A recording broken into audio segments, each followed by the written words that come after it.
comecei a gravar a aula. Então, boa tarde a todos. Muito bom o nosso segundo encontro síncrono hoje. E então, eu vou começar a falar de farmácias ISA, para não cair no esquecimento de novo, tá?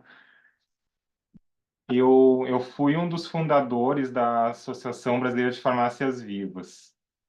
Então, a nossa associação tem poucos anos, não chegou ainda a 4 anos de associação, e nós visamos com essa associação fortalecer as farmácias vivas que tem no país.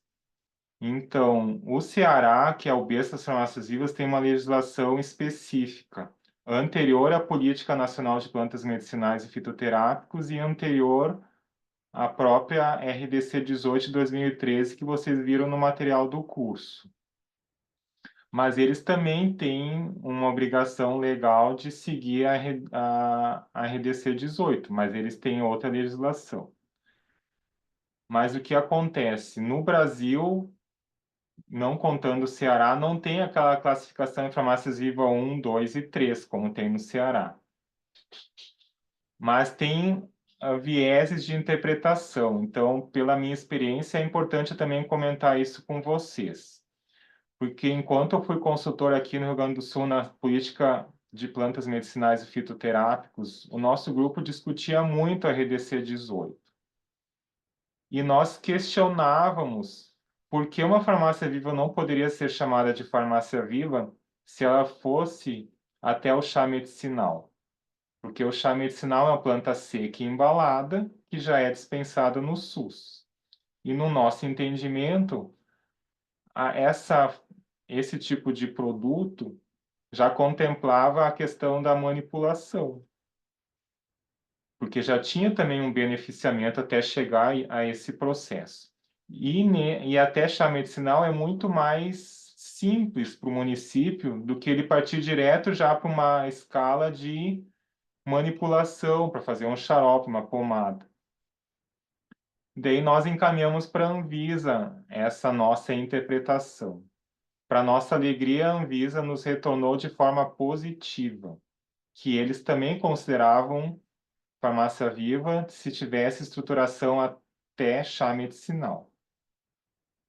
Porque o tipo 1 do Ceará é a planta in natura, e isso a gente descartou, isso a gente concorda que em âmbito nacional fica complicado considerar uma farmácia viva até a planta in natura. Mas a Anvisa nos deu um ok na nossa interpretação. Mas, infelizmente, a RDC 18 ainda não foi ajustada nesse sentido, mas já é de pleno aceite, tanto da Anvisa quanto do Ministério da Saúde, que a chá medicinal é considerada farmácia viva. Então, no Rio Grande do Sul, nós temos somente farmácias vivas até chá medicinal, que é Pontão, Nova Petrópolis e Gramado. E nós estamos agora encaminhando São Leopoldo. É que São Leopoldo foi muito afetada pela enchente. Então lá foi muito complicado. Mas nós não temos nenhuma farmácia viva ainda com manipulação de xarope, pomada, esse tipo de produto. Mas Nova Petrópolis está se encaminhando para isso. Então acredito que a primeira farmácia viva com as 3 linhas, todas bem determinadas, vai ser Nova Petrópolis, tá? E não é uma questão de coincidência, é sincronicidade. Muitos de vocês são residentes de municípios contemplados com editais do Ministério da Saúde em farmácias vivas. Então, eu vou aqui citar alguns nomes que vieram na aula passada e alguns que estão aqui hoje, tá? Pelas apresentações de vocês, tanto na plataforma quanto na aula passada, eu selecionei aqui as pessoas. Então, tem a Bárbara, lá do Rio Grande do Norte. A Secretaria Estadual da Saúde foi contemplada com o edital de farmácia viva. Nós temos Juiz de Fora, nós temos Cachoeiras de Macacu, Recife e Araraquara, né? Então, eu não sei se o Davi e a Eliane, que são de Juiz de Fora e Cachoeiras de Macacu, tinham esse conhecimento da farmácia viva que o município foi contemplado com o edital, tá? E hoje Nós temos aqui aí a área de Goiânia. Goiânia também foi contemplada com o edital de farmácia viva. O Fábio de Salvador também. E tem mais um outro aluno que é do Distrito Federal, que é o Lucas. Ele sabe, ele é professor universitário lá na Universidade de Brasília. Então, Brasília também tem farmácia viva, que é uma das mais antigas do Brasil. Então, vejam, na nossa turma tem muitos participantes com municípios contemplados com editais de farmácia viva. Então, se for do interesse de alguns de vocês, vocês podem até, porque eu sei que alguns municípios estão com dificuldade, tá? Porque como eu sou um dos fundadores da Associação Brasileira de Farmácias Vivas e eu administro um grupo de WhatsApp, e se alguns de vocês que são desses municípios quiserem entrar no grupo, tudo bem. Eu administro um grupo de WhatsApp de farmácia viva brasileira, junto com o Newton de Brasília. E as maiores expertises do Brasil, os melhores resultados práticos de farmácia viva já funcionando estão no nosso grupo. Então, ali tem muita troca de informação. E a maioria dos integrantes são em farmácias vivas que estão ainda se estruturando. Mas todas as que estão ativas, não contando o Ceará, tá? Mas no resto do Brasil, todas as que eu conheço que são farmácias vivas já em funcionamento estão todas no nosso grupo, tá? Então, uma sugestão, se alguns de vocês, tipo Cachoeira de Macacu, eu sei que está com dificuldade, Juiz de Fora, eu sei que também está com dificuldade, os outros municípios que eu saiba não estão com dificuldades, mas estão encaminhando, mas Cachoeira de Macacu não tinha farmacêutico no município com interesse, então esse é um problema que como a farmácia viva é de responsabilidade técnica do farmacêutico, então, se o farmacêutico do município não abraça a causa, a farmácia viva não anda. E isso está acontecendo em Cachoeiras de Macacu.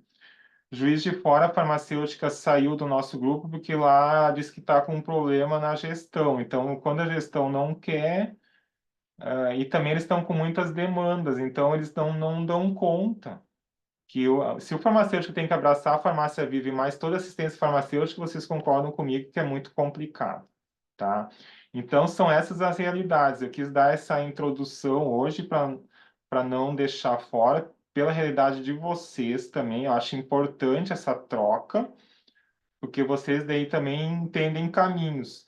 Então, se vocês quiserem, daqueles municípios que eu falei aqui, vocês podem entrar em contato com a gestão municipal, se colocarem, como vocês têm conhecimento de fitoterapia e agora estão fazendo esse curso de atualização, vocês também têm já um diferencial no olhar do gestor. Então, vocês podem até se colocar à disposição para alguma consultoria para o município, que pode ser muito mais em conta do que contratar um servidor para deslanchar a farmácia viva, dar aquele pontapé inicial. Então, é uma ideia que eu trago aqui para vocês, tá? Então, esse era assim, a introdução que eu queria dar de farmácia viva para não deixar escapar hoje. E semana passada, quer dizer, no encontro passado não deu tempo. E eu também quero ouvir um pouquinho de vocês, se vocês têm algum comentário de farmácia viva e algum comentário sobre o andamento do curso, o que vocês gostariam de comentar, e se vocês também têm dúvidas. Então, essa parte inicial da aula hoje é mais isso, trocar essa ideia, comentários e dúvidas, o que vocês teriam, que eu estou aqui à disposição, tá bom?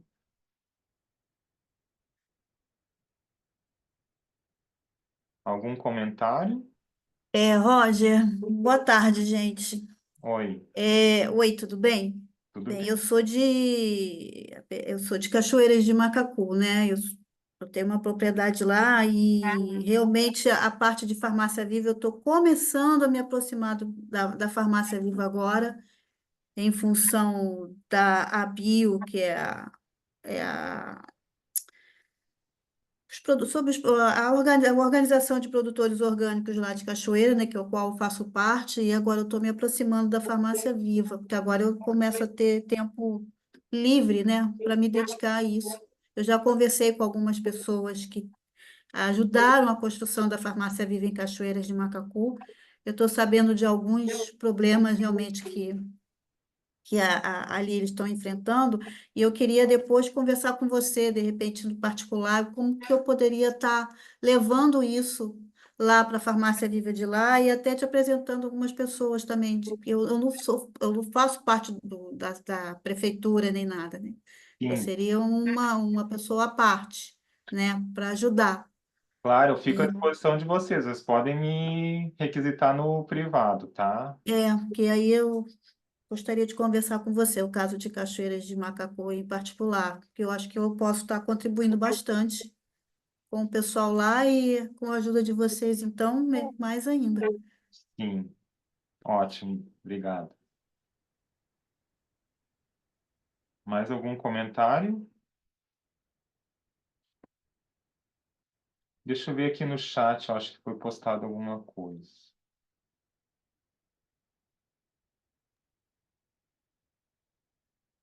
Ah, Recife.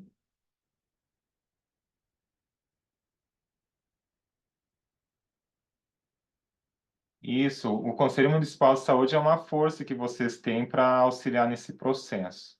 Isso é muito bom.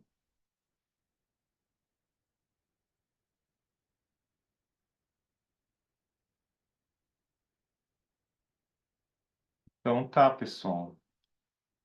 Então, No meu caso, eu sou da iniciativa privada, né? Então, também, como a Eliane, eu não estou ligada à prefeitura, né?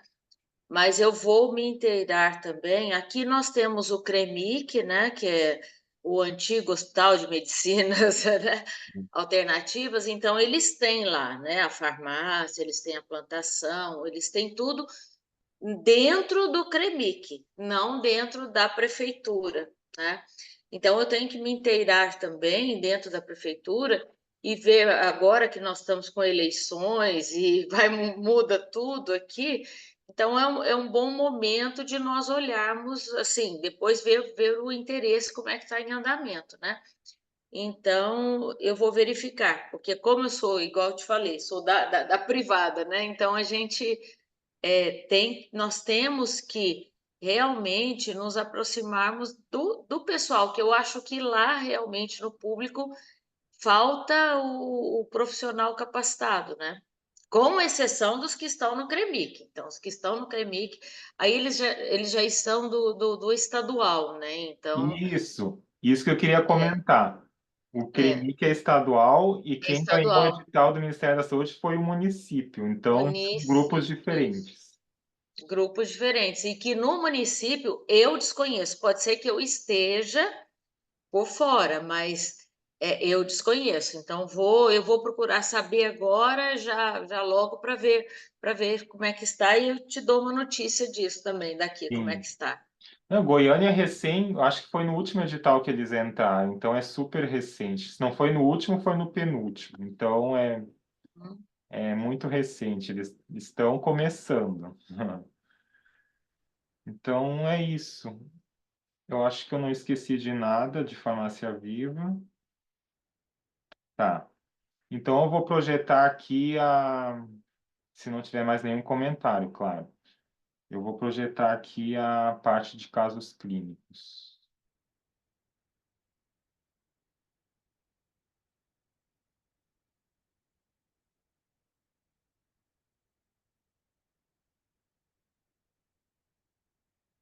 Estão conseguindo ver?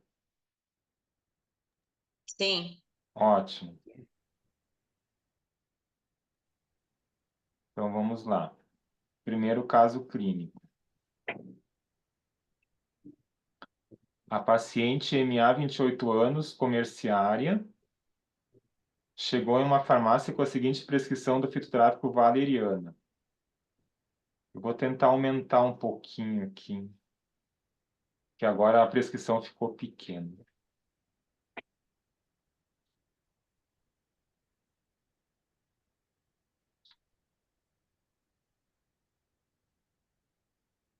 Acho que agora vocês estão vendo bem melhor, né?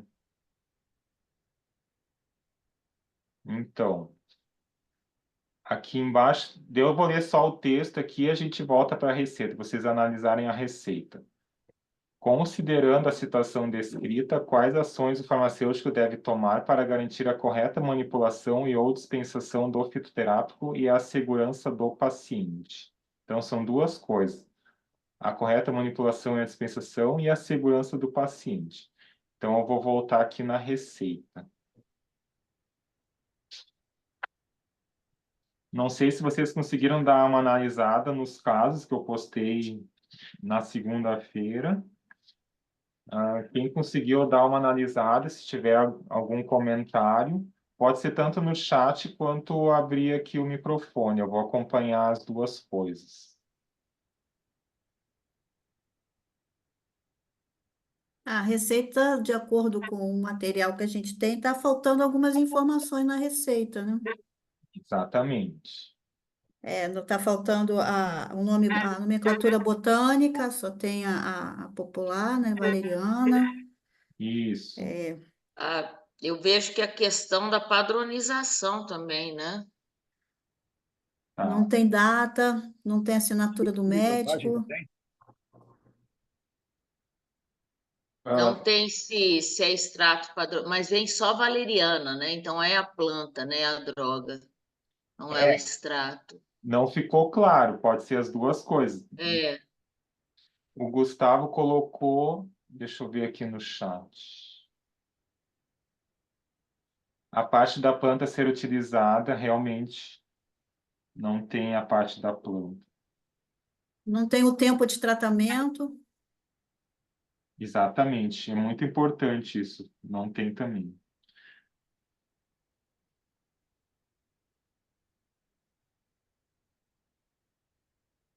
O Leonardo colocou a posologia deveria ser 2 vezes ao dia. Pois é, agora eu vou ter que olhar como é que está no formulário de fitoterápicos. Não me lembro de cabeça.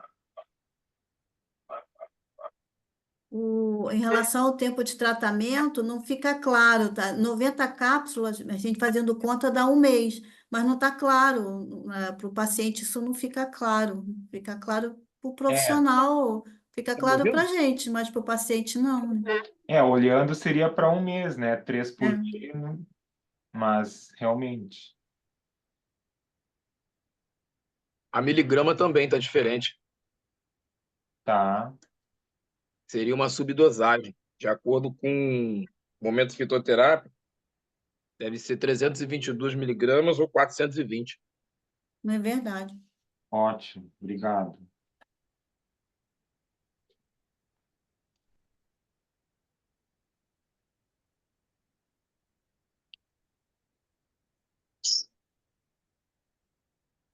Nós temos o memento fitoterápico e o formulário de fitoterápicos. Então, tem literatura já para nós consultarmos, mas existem muitas outras publicações de municípios na área de fitoterapia, com mementos. Betim publicou, vários municípios publicaram. Então, nós encontramos muito dado, muita informação que auxilia aqueles que estão começando. Isso é muito bom. Aquele município que já está mais à frente, ele ajuda o município que está começando.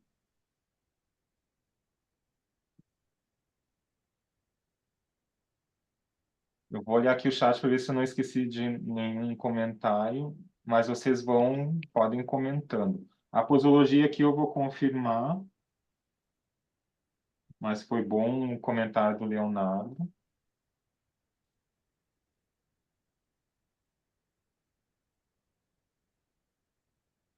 Esse que é o bom do olhar de grupo, né? Ninguém consegue ver tudo sozinho.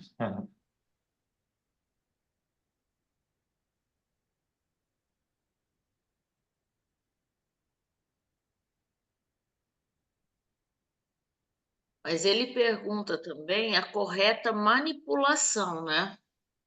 Sim. Aí, em questão da manipulação, da qualidade dessa matéria-prima, né? Eu interpreto da seguinte maneira: ou é a planta, moída ou é o extrato seco. Daí isso muda as quantidades. Então, Sim, e não, aí não fica claro, né? Mesmo pela dosagem, né? Pela miligrama que ele está colocando, né? é, Se for a planta, nós temos que, assim, primar pela qualidade da matéria-prima. E se for o extrato, pela padronização, né? isso. Que não está especificado. Bom, aqui mais comentários do chat. Ah, o paciente usaria para tratamento de ansiedade ou insônia? Sim, esse é uma abordagem da valeriana. O que mais?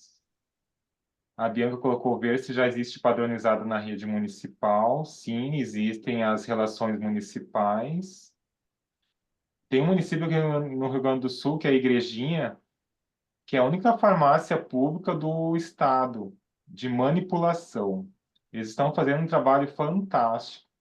Eles estão descontinuando vários medicamentos sintéticos e trocando por fitoterápicos. E já, como é um trabalho já de muitos anos, está diminuindo os agravos de saúde no município. Eles estão notando que os pacientes estão precisando recorrer menos aos medicamentos, usando os fitoterápicos. Então, isso está ficando evidente. Só que as farmacêuticas trabalham tanto que elas não têm tempo de sentar e escrever um artigo. Então, eu sei porque eu converso muito com elas. Eu vou continuar lendo aqui o que tem no chat. A Receita deveria recomendar os horários de administração, que deve ser no meio da tarde e outra 1 hora antes de dormir. Certo, Leonardo. O Gustavo disse, pode ser usada 3 vezes ao dia, mas em caso de indução ao sono. Deve ser tomada de 30 a 60 minutos antes de dormir. Então é a questão de caso a caso, certo? Orientar sobre as condições de armazenamento, ótimo. A estabilidade também, né? O prazo de validade também é importante, orientar, né? Sim. Eu tenho, num outro caso clínico, eu vou aprofundar a questão do armazenamento, tá? Mas vale para qualquer situação. Bem lembrado.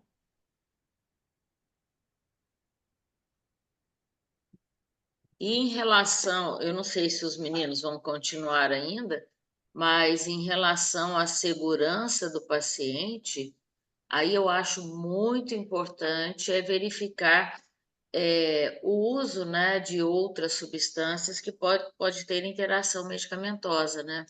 Sim. Então, Esse é um ponto delicado. é um ponto bem delicado. A maioria dos médicos não fazem essa análise de interação medicamentosa. Então, é um trabalho a mais para o farmacêutico, né? No SUS, de ver isso. E principalmente que geralmente eles estão tomando outro medicamento psicoativo, ou até mesmo eles acham que por estar tomando um fitoterápico, uma plantinha, pode tomar álcool, né? Ou alguma Sim, coisa assim. Então, isso aí tem que ficar, acaba que fica para nós farmacêuticos essa orientação, né? exatamente. E a questão também é de metabolismo, né? Porque a valeriana, ela pode, inclusive, ela sofrer a interação de outro medicamento, mas ela também pode interagir com outro medicamento, né? Lá na interação de metabolismo hepático, né? Então, isso aí eu acho bem importante, É, essa, esse conhecimento de tudo que o paciente está usando, sim. devido a essas interações. Eu vou continuar lendo o que tem no chat aqui. A Emanuela colocou: a valeriana não é recomendada para gestantes ou lactantes ou crianças com menos de 3 anos de idade. Isso. Que mais? O medicamento, o Leonardo, o medicamento não deve ser administrado com o estômago vazio a fim de evitar dores e náuseas. Isso.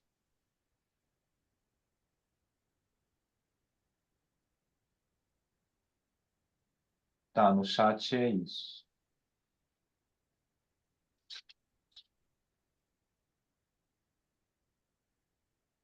Mais algum comentário, tanto por áudio como por chat? A gente está com tempo hoje.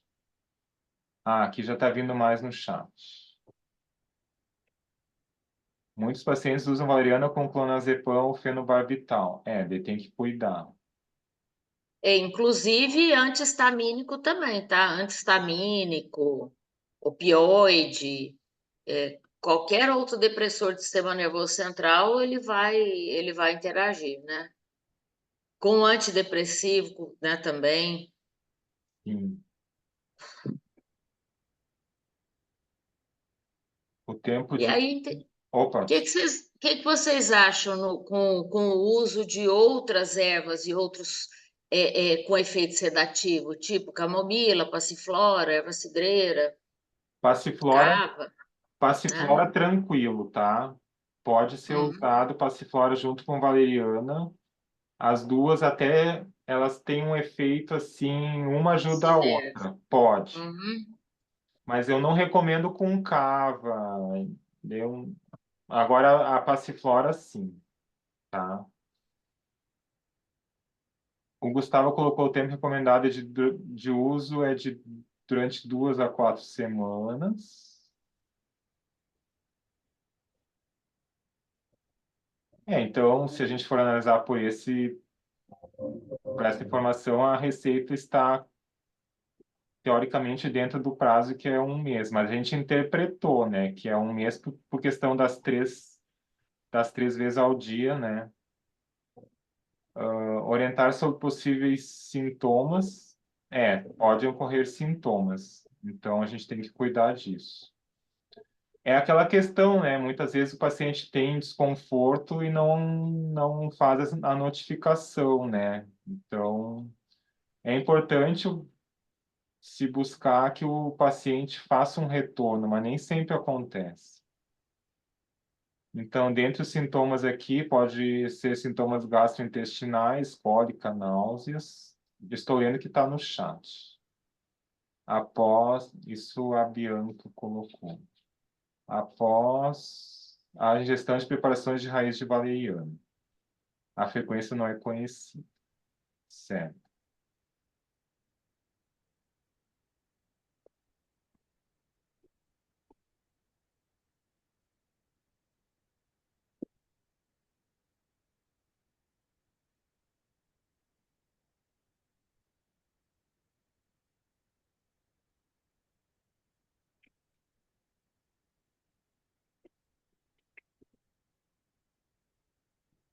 Então, tem uma informação a mais aqui.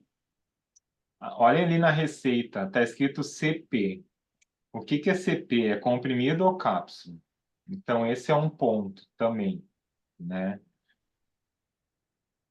Eu sei que isso é um detalhe, mas eu não sei se vocês sabem, e se vocês quiserem, eu posso pôr lá na plataforma. Eu acho que é importante. Existe o vocabulário controlado da Anvisa. Esse vocabulário controlado da Anvisa, ele explica todas as formas farmacêuticas que tem com as abreviaturas que seriam as corretas. Então, comprimido é com, C-O-M, e cápsula é CAP, C-A-P. Então, não existe CP. O CP pegou de um jeito e ninguém tira. Então, eu vou colocar lá na plataforma para vocês. Eu tenho esse arquivo. E podem deixar, eu já anotei aqui, eu vou colocar para vocês. E porque ali tem as abreviaturas corretas. Então, quando se põe CP, não se sabe se é comprimido ou cápsula, tá? Então, é uma informação a mais que é importante vocês terem.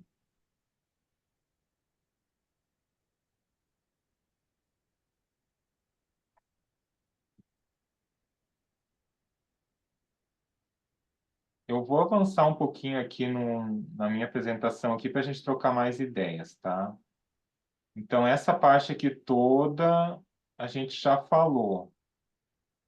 Aqui eu copiei no início o que tem na apostila, né? O que deveria ter numa receita. Então, isso vocês têm lá na na apostila. A única coisa que eu ampliei o que tem na apostila, aqui onde diz posologia, eu coloquei via de administração e modo de preparo. Isso é um complemento meu que eu coloquei, porque lá na apostila está assim, posologia e modo de usar. Tá, mas o modo de usar eu divido nesses dois caminhos, né? Tem o modo de preparo e a via de administração. O paciente tem que saber por que via ele vai administrar o medicamento. E também ele tem que saber preparar. Então, eu abri esse leque, tá? Em via de administração e modo de preparo. O resto está tudo ok. Então, vocês deem uma olhada na apostila. Acredito que vocês já todos deram uma lida. E aqui o resto que está escrito que vocês já comentaram e eu comentei aqui do vocabulário controlado da Anvisa, tá? Mas aqui na próxima página são coisas a mais que eu quero conversar com vocês, que são bem polêmicas e que é importante que a gente tenha esse conhecimento. Poderia ser prescrito por farmacêutico valeriana? Então, a valeriana está entre as plantas medicinais com necessidade de prescrição médica. Mas daí, uma informação importante para vocês: tudo que tem no formulário de fitoterápicos pode ser prescrito pelo farmacêutico, não precisa passar antes pelo médico. Então, ali no formulário de fitoterápicos, o uso da valeriana é como sedativo leve com o indutor do sono. Então, esse tipo de indicação terapêutica autoriza o farmacêutico a fazer a prescrição, tá? Então, pode ser, sim, prescrito pelo farmacêutico dentro das indicações que tem lá no formulário de fitoterápicos. Deixa eu ver aqui uma postagem do chat que complementa o que eu falei. O Gustavo colocou: segundo a portaria 586, quando há diagnóstico prévio, podemos prescrever trajados desde que pertençam a diretrizes ou protocolos. Ótimo. Isso. O diagnóstico prévio nos protege. Como já tem diagnóstico prévio, a gente também pode. Mas a isso soma o que eu falei do formulário. Então, vocês fiquem tranquilos. Se vocês usarem tudo que está no formulário, vocês estão amparados, tá? Até porque foi feito pela Anvisa. Então, pode ser manipulado? Sim, pode, como tintura e extrato seco com prescrição médica, tá? Então, isso que vocês vão encontrar em farmácias de manipulação. E a outra pergunta: existe industrializado? Sim, como ansiolítico. Então, vejam, na farmácia comercial vocês vão encontrar N fitoterápicos, e eu olhei na Anvisa, todos os fitoterápicos registrados até hoje na Anvisa de valeriana são com indicação como ansiolíticos, tá? Então, vejam, isso não é possibilidade do farmacêutico fazer esse tipo de prescrição, porque isso realmente exige prescrição médica. Veja que lá no formulário de fitoterápicos está escrito auxiliar como sedativo leve e indutor do sono. Então, é uma proposta mais branda. Por isso que nós podemos prescrever desta maneira, e não como ansiolítico. Então, esse comparativo eu quis trazer para vocês, que uma planta que exige a prescrição médica, dependendo, nós podemos prescrever se está no formulário, ou, como o Gustavo falou, se tem um diagnóstico prévio, nós temos amparo também, tá? E ainda o Gustavo complementou que é necessário possuir pós-graduação. Isso, é necessário mesmo. Isso está dentro até das normas do Conselho Federal de Farmácia. Dentre algumas leis lá tem isso, tá? Então, a Emanuela colocou que ela tem pós em prescrição e tem 57 espécies de fitoterápicos. Tem vários fitoterápicos mesmo. E aqui o Gustavo colocou portaria 586 de 2013, que é a prescrição farmacêutica, isso. E foi atualizada agora em 2024 pela postagem da Manuela. Ok. Então, a outra coisa que eu coloquei aqui, se é padronizado, sim. Então, aqui eu quis ampliar um pouquinho, ó.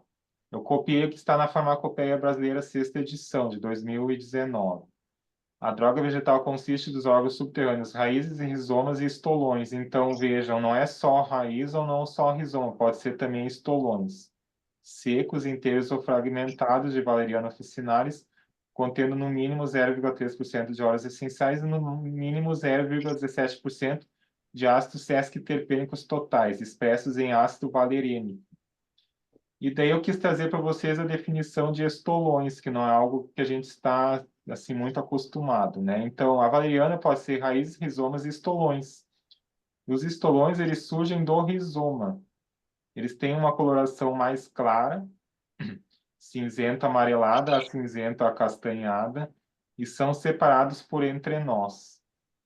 Eles têm cerca de 2 a 5 centímetros de comprimento, enquanto os rizomas têm 5 centímetros de comprimento. Então, faz parte da planta medicinal esse tipo de estrutura, né? Então, pode ser também usado o estolon, tá? Então, fica como informação a mais para vocês. Conforme o que trouxe a farmacopeia brasileira.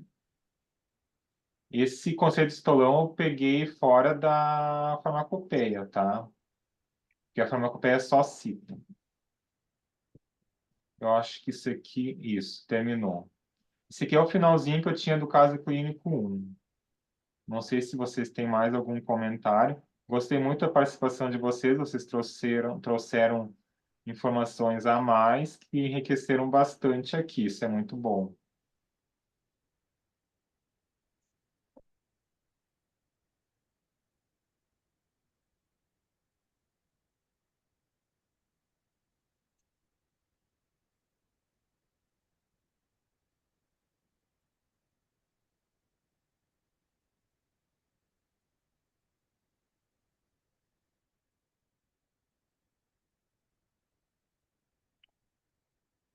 Podemos ir para o caso clínico 2? Então vamos.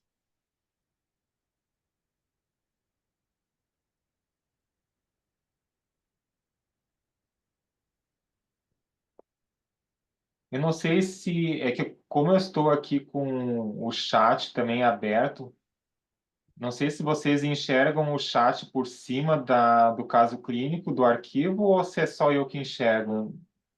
Alguém pode me dizer? Eu enxergo na lateral, tá tranquilo. O caso clínico para mim tá perfeito inteiro e eu enxergo na lateral, do lado. Tá, Estou então conseguindo enxergar direitinho, tá tranquilo. tá, beleza. Que às vezes eu vejo de uma maneira e vocês de outra, mas que bom que não está atrapalhando vocês. Então, caso clínico 2. A senhora JV, 55 anos, funcionária pública. Só um preciosismo na minha parte. O termo funcionário público agora está em desuso, certo? Seria servidor público, mas aqui de proposta é para a gente refletir, tá? Foi atendida na farmácia do seu município onde recebeu um fitoterápico, cápsulas de cúrcuma. Saiu de lá com esse fitoterápico manipulado. Uma semana depois, a paciente voltou à farmácia que manipulou o fitoterápico e relatou ao farmacêutico responsável algumas observações relacionadas ao fitoterápico que estava fazendo uso. Figura da embalagem e das calças, que eu já vou mostrar para vocês. Então, qual é o relato da paciente? Comecei a observar que as cápsulas escureceram bastante e começaram a ficar grudadas e amolecidas. E como houve essas alterações, comecei a me sentir insegura quanto à integridade e qualidade da medicação que poderia estar ocorrendo. Então, isso é algo que pode acontecer com a gente, né? Então, aqui tem a foto da embalagem e as cápsulas grudadinhas, tá? Então, o que que você Isso parece um caso mesmo do armazenamento, né? Ou ela não foi orientada em relação ao armazenamento, porque parece que o produto adquiriu uma umidade, né? E aí acabou aderindo uma cápsula na outra. Outra coisa também é a farmácia, né? De repente poderia ter colocado uma sílica ou um algodão para estar também ajudando, né, no armazenamento aí. E E temperatura, né? isso, temperatura, muito importante. Tem o rótulo da embalagem, tá em branco? É isso mesmo? Aqui tá... O que deixaram para mim é isso, então não tem informação no rótulo. Não tem Não. medicação nenhuma, né? Então não tem como garantir, né, se a medicação realmente é a cúrcuma. Isso, exatamente. Tem a questão também por exemplo, se a cúrcuma for higroscópica, e como é que é a formulação? É só a cúrcuma ou tem recipiente na fórmula dessa cápsula? Porque se de repente poderia colocar um recipiente que evitasse tanta absorção de umidade, tem que ver a fórmula também, porque nem sempre é só o extrato, né? Não é a planta Sim. pura. Tem que ver a formulação. Aham.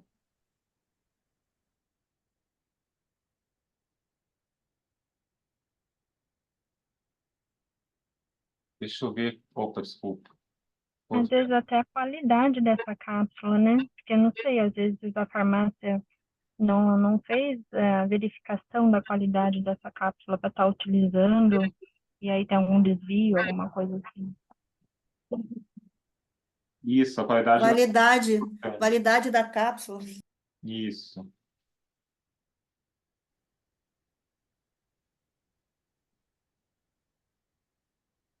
Eu vou ler aqui um pouquinho que tem no chat.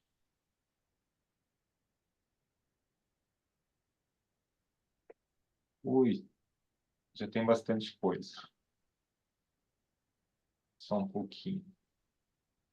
Tá, o que já foi comentado aqui eu não preciso ler.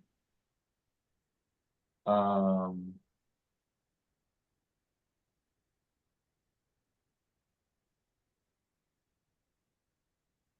ó, a Bianca colocou a embalagem transparente. Isso a gente vai comentar logo na sequência.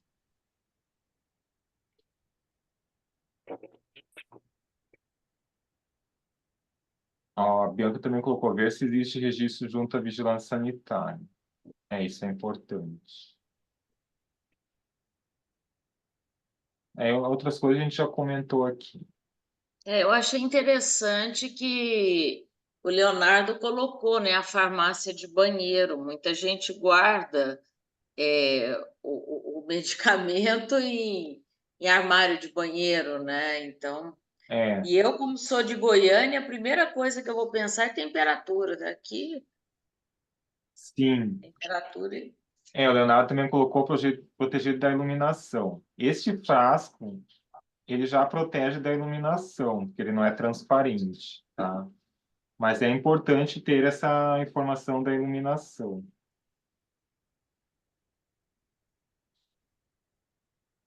Outra coisa também que eu pensei agora é em como essa paciente foi orientada a usar esse medicamento.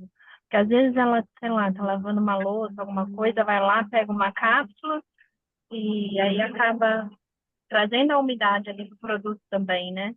Que tem que lavar a mão, secar na hora de manipular o medicamento para estar tomando, né? Sim, tá certo.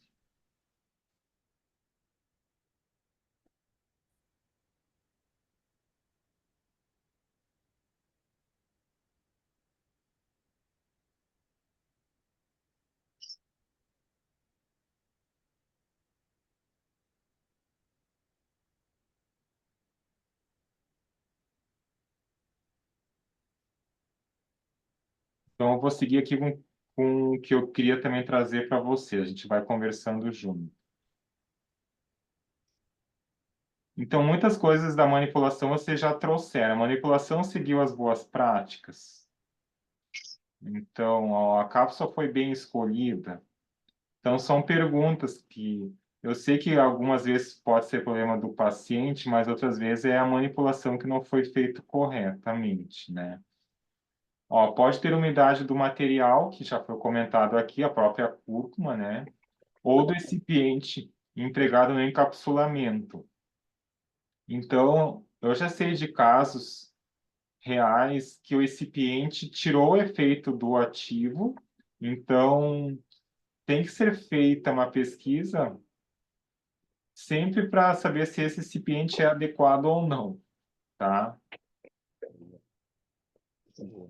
E também para ver se esse recipiente que não causa essa umidade na cápsula. Então, é algo bem delicado.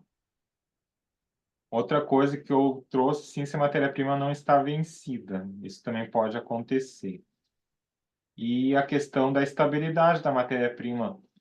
É importante ter essa informação, ter um teste de estabilidade, para saber se esse teste está adequado. Então, são coisas que o farmacêutico pode exigir do fornecedor e traz mais segurança de uso de um produto que tem mais laudo, um laudo mais completo. Eu sei que o laudo por si não garante, porque eu já trabalhei em indústria de fitoterápicos que nós recebíamos laudos das plantas, só que uma vez chegou uma planta que eu olhei e vi que não era. E lá tinha um laudo assinado que era aquela planta. Daí eu mandei o meu laudo para a indústria fornecedora da matéria-prima vegetal, ela disse, realmente, nós mandamos errado. Se eu não tivesse ficado em cima, se eu não tivesse feito o controle de qualidade na indústria, teria caído no processamento uma planta que não era aquela que a gente queria. Porque eu, por sorte, tinha foto da planta em questão e eu pude provar que eles tinham mandado a planta errada. Então, se eu não tivesse uma boa literatura de consulta, eu não teria como fazer a contraprova. Então, por isso que eu digo, o laudo não garante. É uma segurança a mais, mas o farmacêutico tem que revisar o laudo e fazer o seu laudo em cima do laudo que ele recebe. Claro que nós não vamos fazer um teste de estabilidade numa... É difícil fazer um teste de estabilidade numa farmácia, né? Mas tem muito outro ensaio que se pode fazer numa farmácia de manipulação, seja uma farmácia viva ou uma farmácia comercial de manipulação, é possível sim fazer. Mas por isso que é importante essa questão de sempre fazer uma revisão do laudo e repetir o teste se possível, tá? Então, o que mais? Comentários? Aqui eu só trouxe a questão da embalagem, que protege da luz, tá? Mas não tem rótulo, bem comentado por vocês, tá?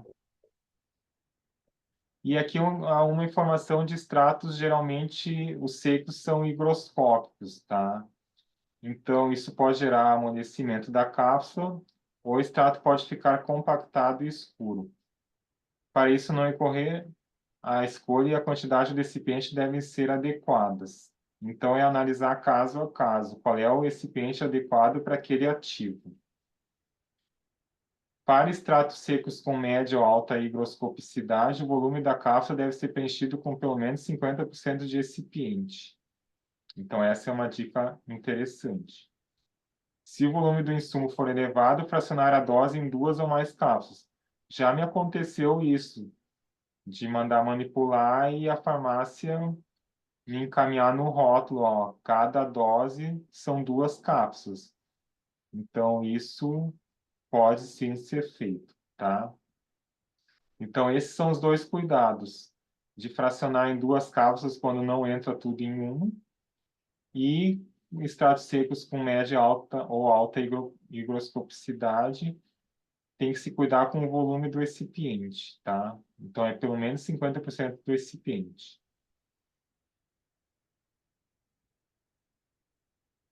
E aqui eu tenho mais alguma coisa. Bom, isso aqui é algo que eu acho interessante trazer para vocês. É uma questão, assim, de entrar na realidade do paciente.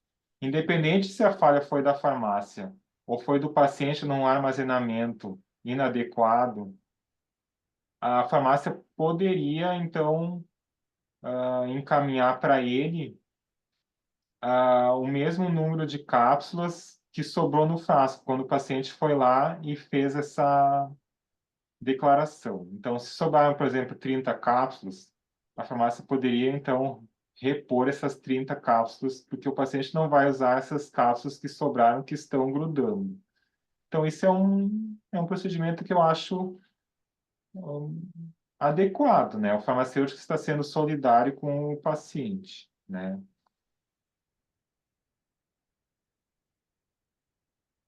Então, se o paciente não levar a embalagem, então a gente pode pedir a foto para ele, tanto da cápsula como da embalagem. O ideal seria ele levar, tá? E também perguntar como é que a pessoa usou o medicamento.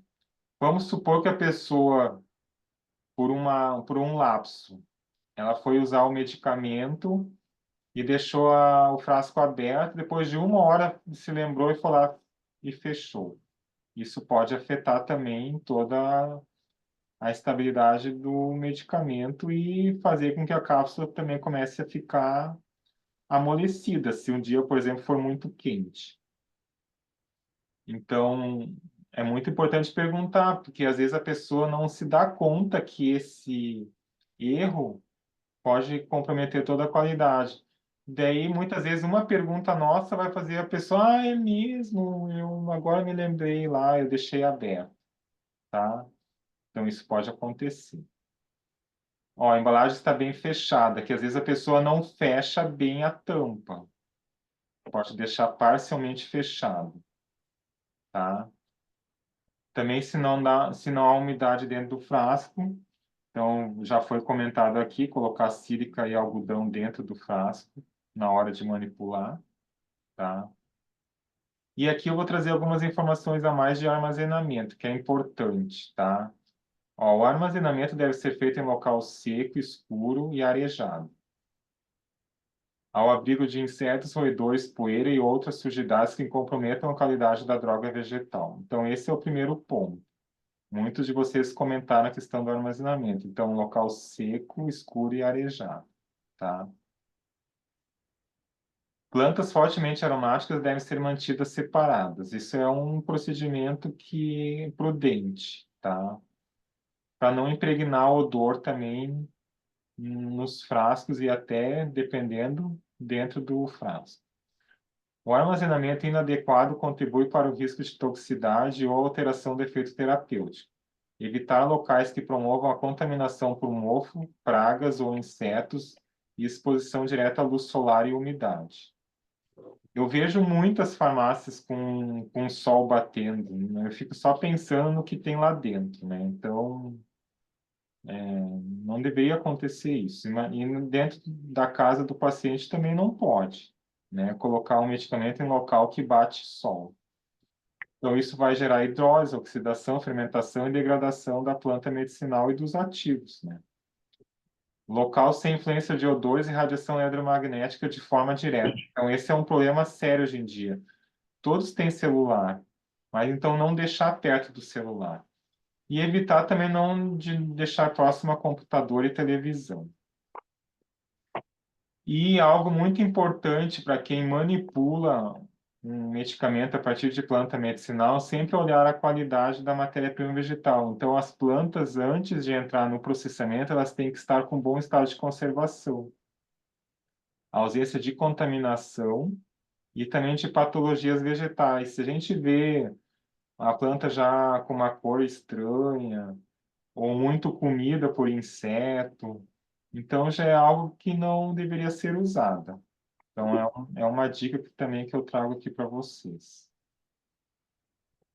Bom, aqui eu trouxe a minha contribuição dentro do caso clínico 2, mas eu vou deixar aqui em aberto também para vocês fazerem mais comentários.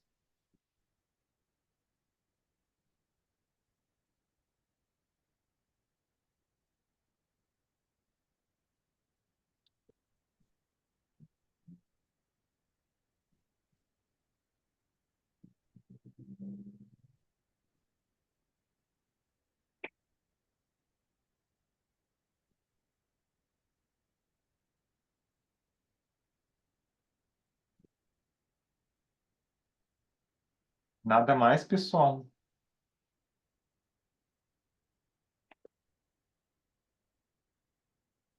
Vocês estão me escutando bem? De repente ficou muito quieto aqui, só para eu ter certeza que eu não estou aqui com problema de conexão. Ouvindo perfeito aqui. Ah, que bom, obrigado. Acho que é porque ficou muito bem claro, muito bem explicado, né, Roger? Sim, Tá bem, foi exaustivo, né? sim, Então, assim, você exauriu ali todo o tema, acho que foi isso. tá bom. Então vamos para o último caso.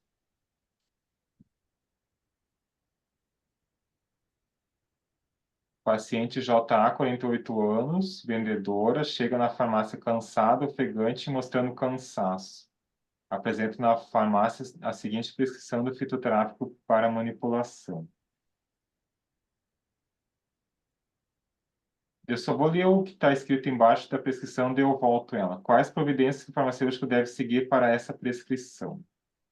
Então, aqui está a prescrição. É um xarope de guaco que foi manipulado a partir da tintura do guaco, tá? Então, a tintura foi misturada com xarope simples e daí gerou o xarope de guaco. Então, aqui novamente uma receita que a gente pode analisar, que nem no caso clínico 1, o que está faltando na receita, se está faltando alguma coisa, e também outras informações a mais que vocês acham importante. Então, Na aqui, receita, a mesma condição que eles falaram, o nome botânico falta na receita, né? não, até tem, ó, tintura de Micânia levigata, até tem. Ah, tá lá embaixo, tô vendo, que tá pequenininho, tô vendo lá embaixo. Aqui. É, Ah, tá até 1:5, tá? Dá para ver, tá aqui. e Xarope que é SP, tomar 2 vezes por dia, eu vou ler aqui, durante 10 dias. eu vou ler aqui o que está começando a aparecer no chat. É, Mas podem ir falando, viu? teria que, não, ao meu ver, teria que ver primeiramente se ele não tem nenhuma reação alérgica, né? Tá, Alguma,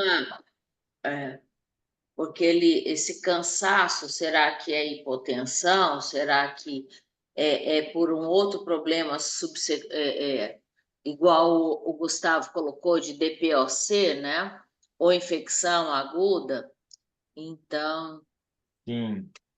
legal, ó, puseram diabético também, muito legal. Pode ser hipo.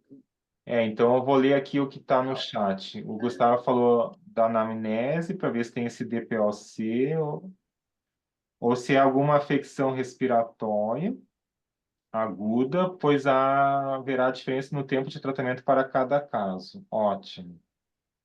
Também está havendo uma subdosagem, pois a dose usual não, pois a dose usual são 15 ml 3 vezes ao dia. Tá, tá bom. Isso é importante também. Mas no caso ela está com uma situação aparentemente grave, né? Cansaço, então aparentemente grave, né? Sim, Então, como a Eliane colocou, será que é diabético? Eu vivenciei uma situação assim, paciente diabético, e fizeram infusão de soro glicosato no paciente, tá. no hospital. E o paciente começou a passar mal, eles não estavam sabendo o que que era, e o funcionário, na realidade, eu trabalhava no laboratório, né? O coletador de sangue que viu isso. Falou, gente, ele está com soro glicosado. A glicemia do paciente estava mais de 500. Nossa, meu Deus. Não O sei como é que não paciente diabético. morreu. Mas aí a anamnese, não Meu, fizeram? Não, é aí que tá. Tinha o médico prescreveu, entendeu? Feita a anamnese, sabia que era diabético. Tanto que o funcionário nosso do laboratório sabia que era diabético. Aí ele foi fazer a dosagem, o paciente estava mal, estava sonolento, né? Sem, assim, Porque ele pergunta o nome para o paciente, ele não fala, o senhor é o senhor João, por exemplo, né? Ele fala, como é que é seu nome? Porque às vezes você pergunta, ele fala que sim, né? E ele não estava respondendo e tudo, e aí ele foi e olhou na prescrição e viu. E ele que avisou, o funcionário que avisou, o médico errou, tinha feito a anamnese, mas nesse caso que foi colocado aqui, se é um xarope e o paciente for diabético, talvez possa também ser que esse cansaço seja de uma hiperglicemia, não sei, né? Outra coisa também, vou investigar os medicamentos que o paciente usa, né? Sim. Porque, por exemplo, a gente pode estar tendo uma interação medicamentosa com um paciente asmático E é o mais provável, né? também. Aí eu também acho que podia ver a qualidade dessa manipulação, né? Também, se realmente o produto está dentro da validade, como foi armazenado isso, principalmente pelo paciente, né? Se de repente isso aí já não perdeu a estabilidade. Mas eu vejo que esse ofegante, cansaço, é um sinal de alerta, é um sinal de que precisa ser feito alguma coisa com urgência, né? Teste de Covid, por exemplo. Verificar a pressão arterial do paciente seria interessante ali, lá na Realizar farmácia um teste mesmo. rápido para Covid também, um teste de antígeno. Seria uma boa. Tem gente que não tem o esquema vacinal completo até hoje. Isso pode acontecer realmente. É. Eu conheço pessoas aqui do meu meio que tomaram uma dose, 2 doses. Eu sou professor de uma instituição que os meus alunos estão entrando no estágio e brigando porque não querem tomar a vacina até agora. Tem uma Entendeu? É dose. complicado. É muito complicado. E só toma porque é obrigatório ir para o estágio, né? Senão não toma. Não, isso depois de muita briga, depois de envolver tudo que você imaginar, aí sim vão começar e a gente tem que ficar em cima o tempo todo, porque senão o estágio não é validado.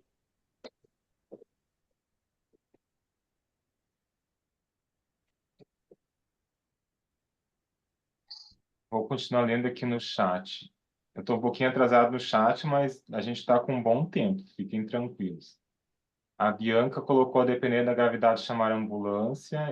Realmente. Como a Yara já falou, os sintomas não são para a gente brincar. Tá, a Ariane falou do diabético, tá? Que mais?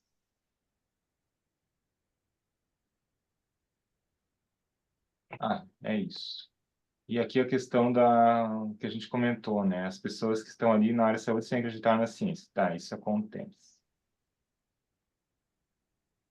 Bom, vocês já viram várias questões. Pode ser questão de pressão, de asma, de diabetes, né? Então, tem que se analisar de onde é que está vindo esse cansaço. Mais comentários?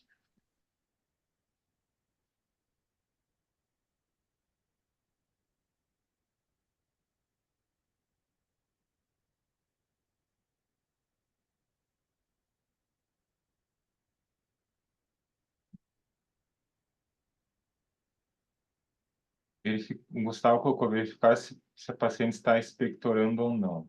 Isso. Vamos que seja uma tuberculose que está vindo, né? Tem mais isso, pode ser outra coisa, né?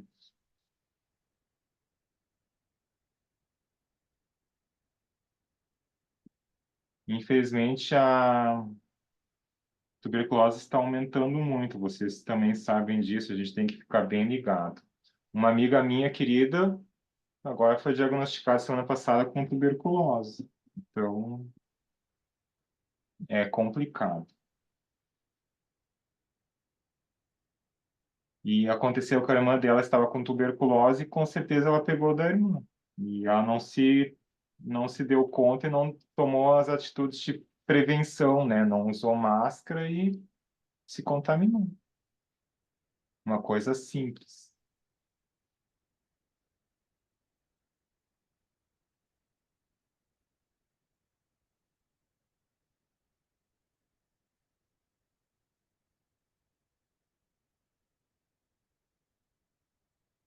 Então, eu vou seguir um pouquinho aqui nas minhas ideias também que eu queria trazer para vocês. E aqui o Gustavo colocou, aqui na minha cidade os casos de Covid ainda continuam em alta, pelo menos até mês passado. Isso é uma coisa que veio para ficar agora. Vai ser um vírus a mais, né? Como o vírus da gripe, a gente vai ter que saber lidar com a situação.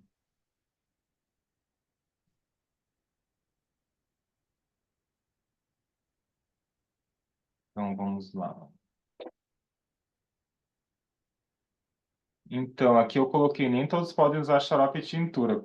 Pela questão aqui que vocês já levantaram, vamos que seja um paciente diabético, tá? Também eu coloquei, pode ser que esta planta também não esteja resolvendo para o paciente, então trocar por outras plantas que têm efeito no aparelho respiratório, como edera e gengibre. Então, a gente tem que avaliar caso a caso, né? Fazer uma boa anamnese. O Leonardo colocou dose errada.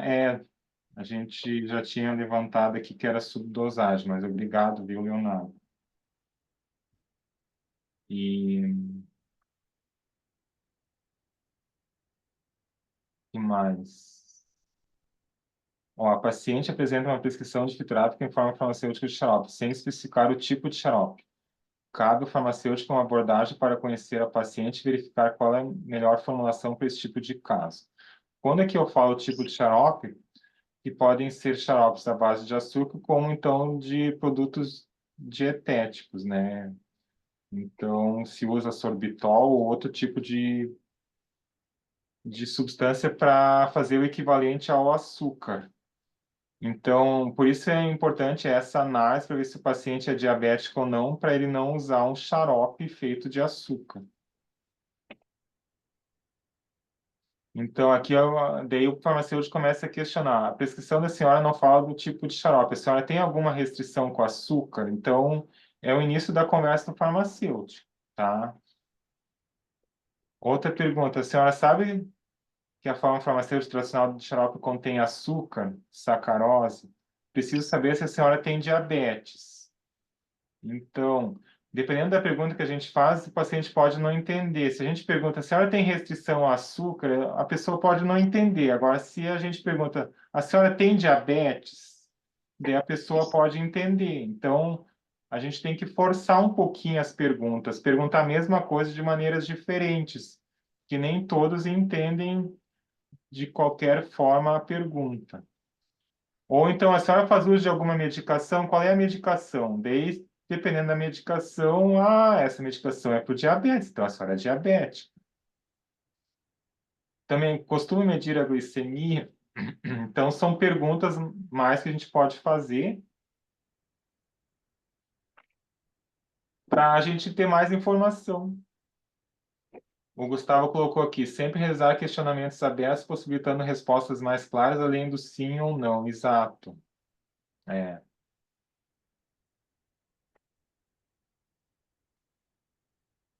Então, o que que aconteceu? Neste caso aqui que nós trouxemos para vocês, mediante todas essas perguntas, é uma paciente portadora de diabetes tipo 2 e está em tratamento com metformina. Então, o farmacêutico perguntando, ele descobriu isso.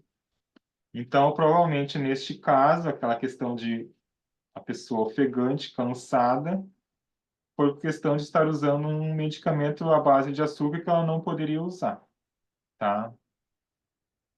Então, o que provavelmente aconteceu? Ela teve um agravo de saúde, foi procurar um médico especialista. O médico especialista receitou o xarope de guaco, mas como ele não era da área do diabetes, porque ela procurou ele por outra especialidade, o médico não se tocou de fazer uma anamnese completa e ele não soube que a paciente era diabética. Então, isso também pode acontecer. Então, o que o farmacêutico continua perguntando aqui para a paciente? Como na prescrição não fala o tipo de xarope, seu médico sabe de sua condição contra a restrição de açúcar? Posso entrar em contato com o prescritor? Então, daí o farmacêutico pediu o contato do médico desta paciente, porque é uma função nossa. Se a medicação veio errada, não adequada à paciente, o farmacêutico tem que entrar em contato com o médico para fazer a troca da medicação. Isso já aconteceu comigo quando eu trabalhava em hospital. A medicação vinha prescrita errada e o farmacêutico responsável, ele entrava em contato com o médico, era feito o ajuste, tá? Então, aqui, continuando no chat, xarope tem o guaco edulito, xarope de guaco é padronizado nos medicamentos de remúmio recipiense. Isso. Tá, o Gustavo aqui referendou provavelmente uma coisa que eu falei, tá? Realmente, aqui no Rio Grande do Sul, por uma questão de clima, né? O guaco é o fitorápico carro-chefe no estado inteiro, né? Tá, vamos continuar aqui. Então, mediante essa situação, o farmacêutico descobriu que o paciente era diabético, e daí o farmacêutico entrou em contato com o médico, que prescreveu aquele xarope de guaco, tá? Isso é uma obrigação nossa.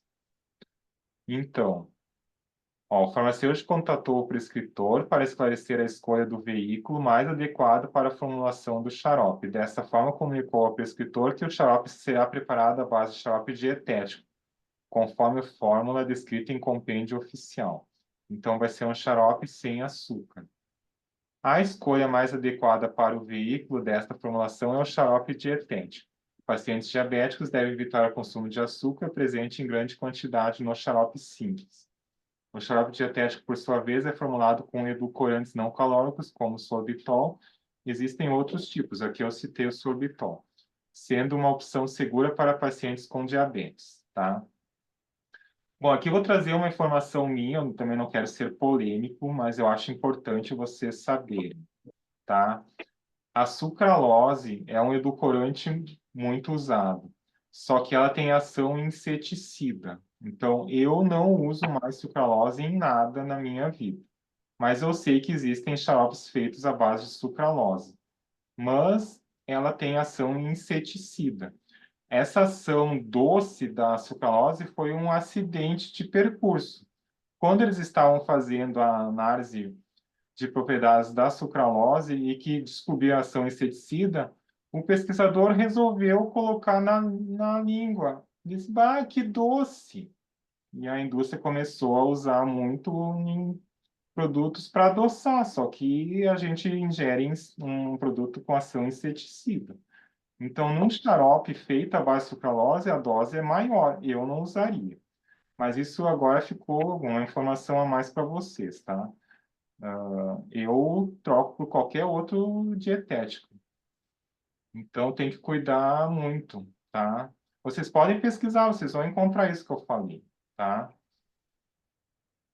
O que mais aqui? Caramba, essa informação eu não desconhecia. Na faculdade não falam isso. É que eu sou farmacêutico integrativo, né? Eu sou terapeuta Ayurveda e eu vou atrás. E eu vou a fundo. Então, tem que se cuidar muito, pessoal, muito mesmo. Porque é uma coisa já da indústria, né? A gente tem que ficar com o pé atrás. Nem tudo é saudável, tá? Mas a relatos de intoxicação por uso a longo prazo, olha, eu não tenho exatamente essa informação, mas só por saber que é inseticida e um inseticida potente, eu já fico com o pé atrás, tá? Então, eu resolvi trazer isso para vocês. Não quero ser polêmico, mas é para vocês ficarem atentos, tá? Vamos que um paciente tem uma reação pela sucralose. Você já agora já sabe que ela tem ação inseticida. Então, a gente sabe que é uma questão de indivíduo para indivíduo. Uma pessoa pode ser sensível a uma substância ou não, e outro não. Vou até aqui fazer um relato meu. Eu tive uma infecção dentária muito forte e teve uma recidiva da infecção. Eu troquei o antibiótico porque o outro não me fez bem, me deu desconforto gástrico. E infelizmente ontem tive uma reação alérgica fortíssima no corpo. Tive que ir para emergência. Troquei o antibiótico e me dei mal. Tive uma reação alérgica. Então vamos que um paciente tem uma reação alérgica com a sucralose, tá?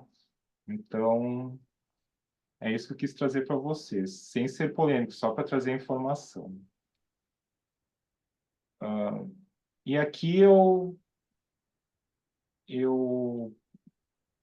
trouxe algumas coisas a mais com relação ao diabetes, tá? Dentro da minha prática do dia a dia com pacientes que eu atendo, também pacientes como terapeuta Ayurveda, tá? O diabetes não é só controle de alimentação, então vocês podem auxiliar o paciente. Você está dormindo bem, o seu sono é reparador, porque já tem estudos científicos mostrando que o sono descontinuado e irregular também causa uma propensão a ter a resistência insulínica, tá? Também fazer atividade física regular, não fumar. Então, é importante ter esses cuidados, tá? Aqui você já tinha comentado a questão da pressão arterial, então isso vem junto no pacote, controlar a pressão. Diminuir a ingestão de bebidas alcoólicas para quem é diabético não é recomendado, então é não fumar, não beber. E aqui eu coloquei alguns parâmetros bioquímicos, tá? Monitorar os valores de glicemia, hemoglobina glicada e insulina. Então, todos os órgãos e inclusive a Sociedade Brasileira de Diabetes, todos só falam em glicemia e hemoglobina glicada, inclusive o Ministério da Saúde, mas ninguém fala em insulina, tá? E, de novo, um caso meu aqui que eu vou abrir para vocês. Eu era pré-diabético e eu descobri pela minha insulina. Minha glicose estava normalíssima, mas a minha insulina já estava nas nuvens. Então, como eu consulto com médicos integrativos, é uma outra abordagem clínica. Então, a gente começa a ficar diabético não é pela glicose alta, a gente começa pela insulina alta. A insulina é o primeiro marcador fisiológico do indicativo de pré-diabetes que vai evoluir para um diabetes se a pessoa não se cuidar. Então, quando a insulina começa a subir, é sinal que o corpo está produzindo insulina num valor maior para dar conta da glicose que já está alta. No meu caso, acontecia isso.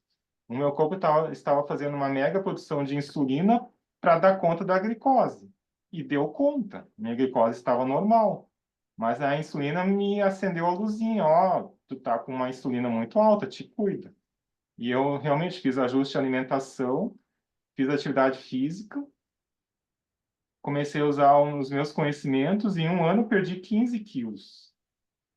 E comecei a cuidar muito da minha alimentação. Agora estou normalizado. Então é uma informação a mais para vocês também de pedir para o paciente fazer análise de insulina. E tem muito médico que não pede insulina. Se o médico não me dá insulina, eu pago particular, tá? Eu vou ler mais o que tem aqui no chat. O Leonardo colocou, pode provocar taquicardia. Eu acredito que é um comentário em cima da sucralose, agora eu não tenho certeza, tá? O Gustavo, sono inadequado está relacionado à inflamação do organismo em pacientes diabéticos ou com resistência, pode ser uma das causas de hipogonadismo, pois a inflamação do organismo eleva a TNA-alfa e interleucina 1, que são inibidores da ação do LH nos testículos. Ótimo, obrigado, Gustavo. Levando ao hipogonadismo. Então, veja, uma coisa leva a outra, né? Infelizmente. Outra sugestão minha, monitorar o tratamento farmacológico com rigor, ainda mais no paciente diabético, tá? E estar atenta a medicações que possam conter açúcar, como os xaropes. Então, Eu acho que isso aqui encerra o que eu queria trazer. Encerro o que eu queria trazer para vocês. Mas deixa eu ver o que mais apareceu aqui no chat. Em uso prolongado, há relatos sim com alguns médicos. Ok, obrigado, Leonardo.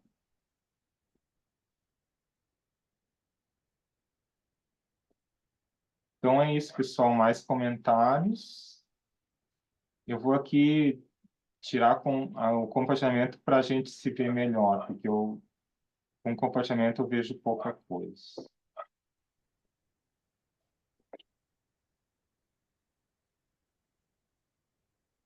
Eu quero também falar um pouquinho do curso para vocês, mas vamos encerrar aqui É 13h30, a gente está com um bom tempo. Hoje vai dar tempo de conversar outras coisas. Eu vou trazer uma provocação aqui. Olhando lá a apostila 5, se vocês quiserem voltar alguma coisa do caso clínico 3, a gente volta, tá? Lá na apostila 5 tem se não me engano, é na página 22 ou 26. Não, é 26. Lá fala fitoterápicos e, entre parênteses, planta medicinal, derivado e droga vegetal, tá? Esse é um ponto que tem, assim, várias interpretações, tá? Então, eu vou colocar a minha experiência por também ministrar curso de pós-graduação na área de fitoterapia. Quando eu falo fitoterápico, é um produto tecnicamente elaborado. Então, eu considero fitoterápico, pode ser um derivado vegetal caso ele seja produto final, tipo uma tintura, tá? Mas eu não considero fitoterápico uma planta medicinal. Então, eu acho que poderia ser reescrita aquela frase lá na apostila, fitoterápicos. Produtos derivados de plantas, derivados ou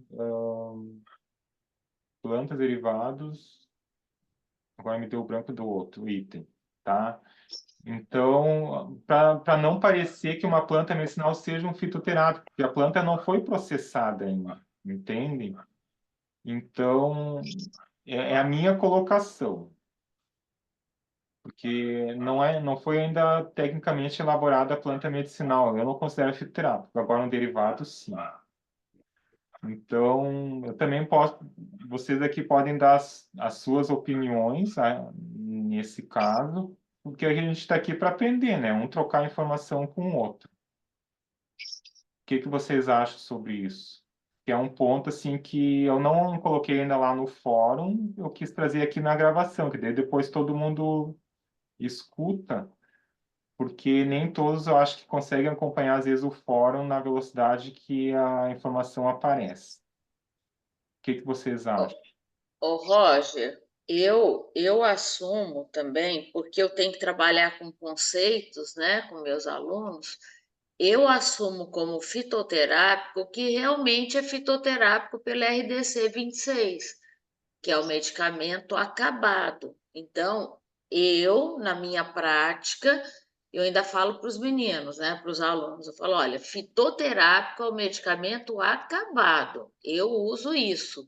E aquele que tem toda a garantia da eficácia, da segurança, que tem o registro, nem o manipulado eu chamo de fitoterápico, a gente vai chamar de fitomedicamento, um outro nome assim. Então, na minha prática, eu uso fitoterápico só para o que está na legislação como fitoterápico. Os demais nós usamos como planta medicinal, derivado, extratos, sabe? Eu tenho usado dessa forma. Mas eu falo para eles não corrigirem ninguém. Tipo assim, a mãe, a avó fala que fitoterápico, planta é fitoterápico, deixa, mas nós, como profissionais, nós temos que usar os termos corretos. Então, na minha prática, eu uso os termos da legislação. Eu Tá, tenho feito assim. tá. Não, eu concordo com você, mas assim, se uma tintura é um produto acabado, eu já considero fitoterápico, mas é uma questão minha, né? Por isso que eu quis trazer aqui para Sim, vocês também trazerem o que vocês pensam. Mas o problema foi a partir de 2010, né? A partir de 2010, quando entrou a legislação de fitoterápico, que ele falou que medicamento, porque é medicamento, né? Fitoterápico. Então, tem que ser um medicamento e para chamar fitoterápico tem que garantir, ter comprovadas a eficácia e a segurança. Por isso que a tintura, o outro, as fórmulas magistrais, eu não posso chamar de fitoterápico por não ter essa garantia. É só questão de legislação, de Brasil, é isso, entendeu? Se a gente for para tradicional chinesa, Ayurveda, é diferente, né? Mas Brasil foi a nossa legislação que pôs isso. Começou em 2010, depois 2014. Então, é questão de legislação. Então, como a gente trabalha com aluno que tem que aprender, tem que ver, tem que cadastrar um produto, então eu prefiro utilizar isso e falo para eles, olha, um produto manipulado, uma fórmula, ela pode ser tão eficaz quanto. Eu só não consegui provar com estudos de fase 3, aquelas coisas, né? E como Mas ali, eu uso dessa forma. obrigado. E como ali na apostila está falando fitoterápico na forma de planta medicinal e droga vegetal, É, então planta medicinal e droga vegetal jamais eu considero um eu fitoterápico. já pus a interrogaçãozinha, quando eu li a apostila lá, pus a minha interrogaçãozinha lá. Então, o que aconteceu, tá? Eu vou explorar um pouquinho mais assim os bastidores do curso com vocês, tá? Esse é o primeiro módulo, a primeira versão desse curso. Então, tem uma logística muito grande para conseguir colocar em prática um curso desses. Muitas pessoas envolvidas. Então, o que aconteceu? Todas essas apostilas nós, tutores, lemos antes, tá? Só que eu, particularmente, eu encaminhei muitas sugestões. Só que nem tudo deu tempo para ajustar no prazo que eles tinham para ofertar o curso para vocês, tá? Então, isso que eu estou trazendo aqui para vocês são coisas que foram levantadas, mas não deu tempo de fazer o ajuste. Então, talvez, e eu vou propor isso, tá? Porque tem mais tutores também já com essa ideia, de fazer uma errata, e daí passar a errata para vocês, com coisas que poderiam estar escritas diferentes, que eu acho justo, né? Então, eu vou trazer aqui algumas outras coisas que eu vi, que eu postei já lá no fórum, mas eu vou falar aqui na gravação para que mais pessoas tenham chance de ver essa informação. Tipo, na aula 4, na página 18 da apostila, fala em leguminosa. Essa família não existe mais, agora é Fabaceae.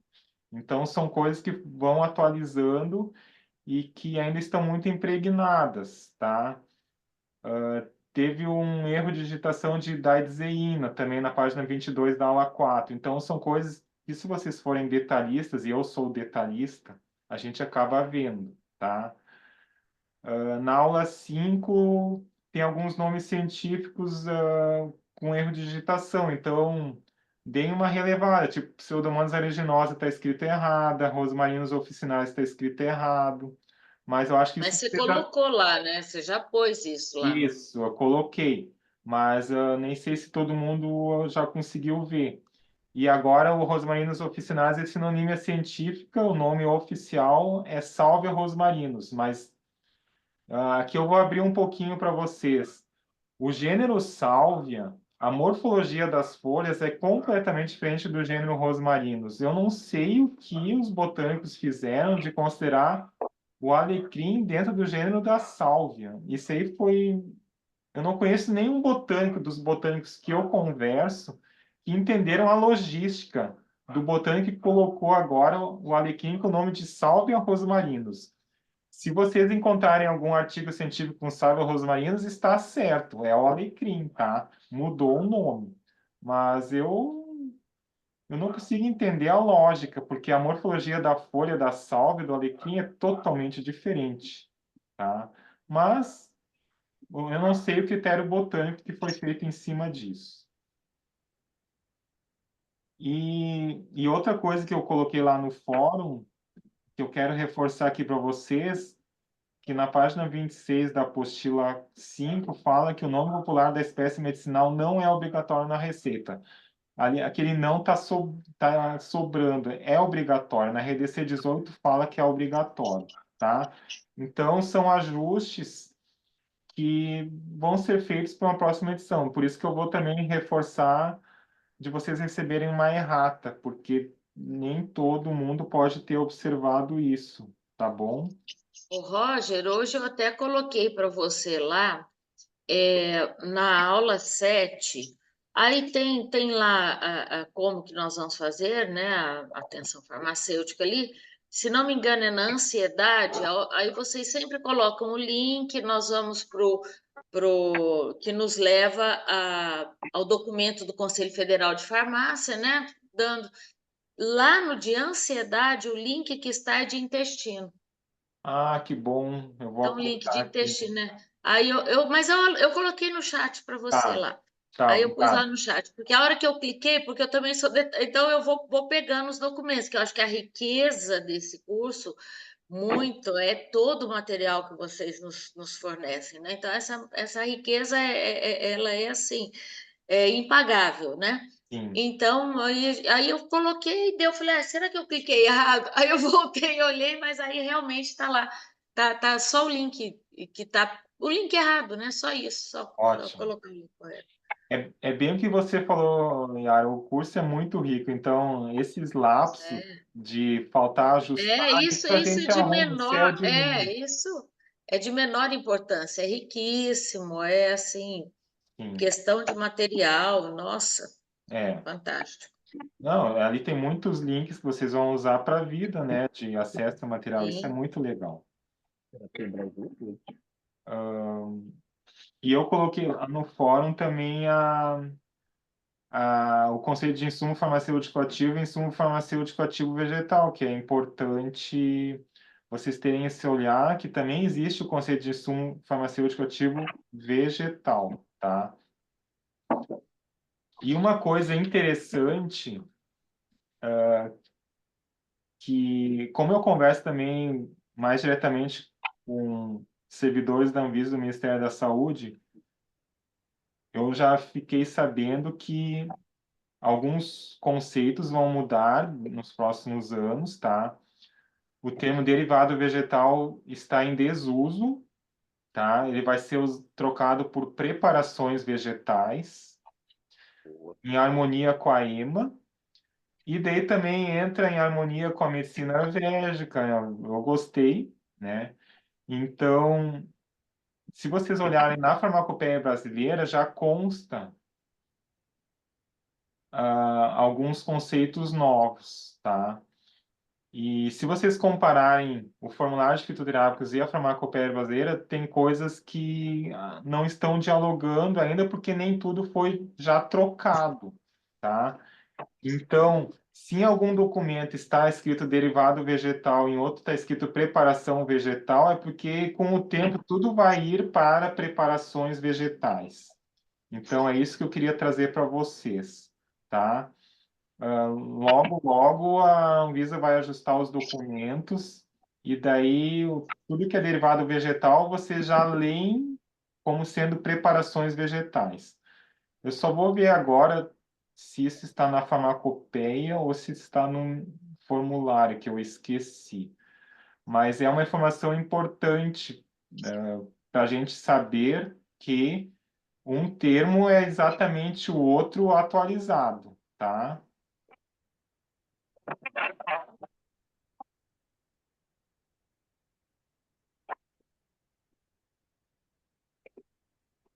E vocês podem fazer comentários aí, eu estou à disposição.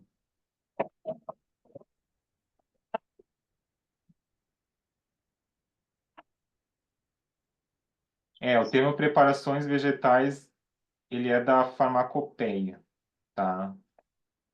Então, eu não entendi por que, sendo a farmacopeia de 2019, ele não entrou no formulário de fitoterápicos que ele é de 2021, mas talvez tenha passado, tá? Então, por isso que num documento tem um termo e no outro documento ainda não tem. Mas logo vai ser padronizado isso.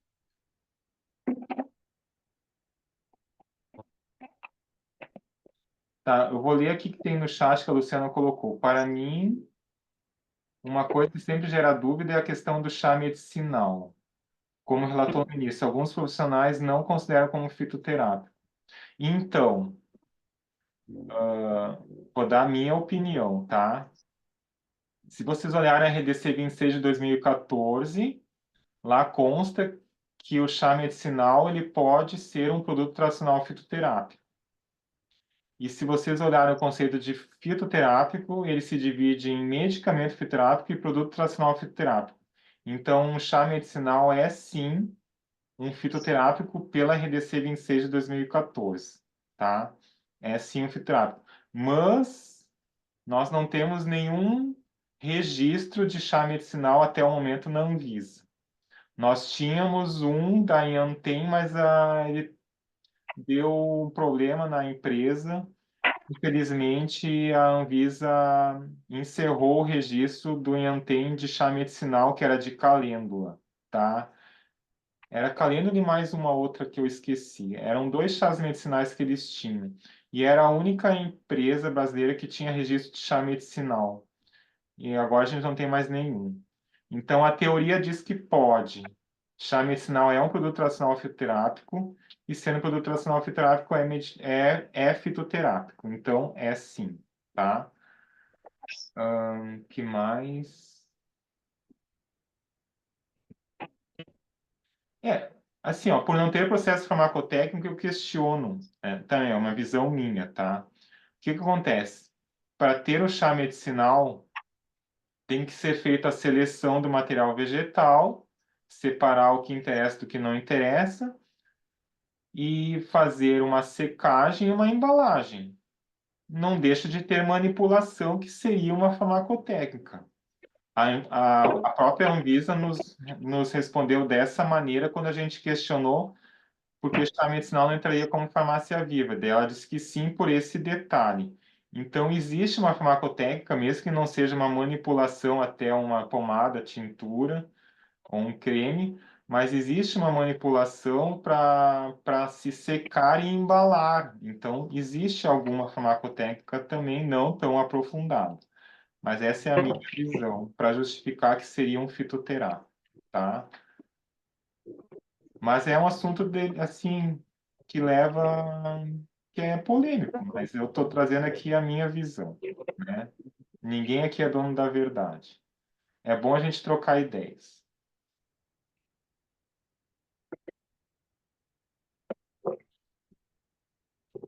Bom, isso que eu queria trazer para vocês o geral do curso, né? Então, se vocês tiverem mais alguma informação, dúvida, comentário, a gente está aqui para isso, troca de informação.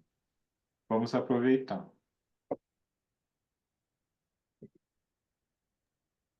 Nossa, eu achei ótimo. Gratidão, viu? Gratidão mesmo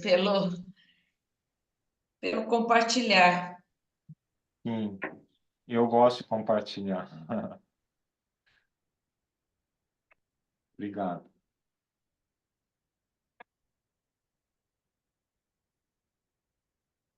Então tá, pessoal. Acho que não tem mais comentários. Eu olhei aqui o chat, também não tem mais nada.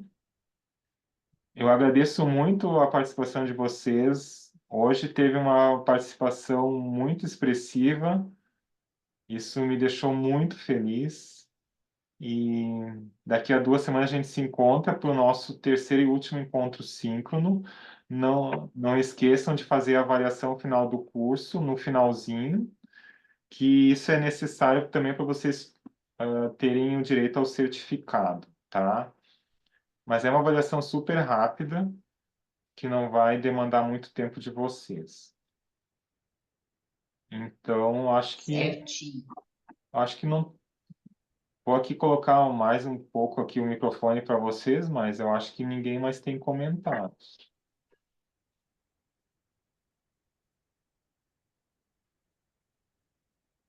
Pois é, só agradecer mesmo a você e também aos colegas, né? Então, a discussão, ela é muito enriquecedora, né? Muito enriquecedora. Sim. Gratidão mesmo, meninos. Obrigado, pessoal. Então, eu vou encerrar aqui a gravação.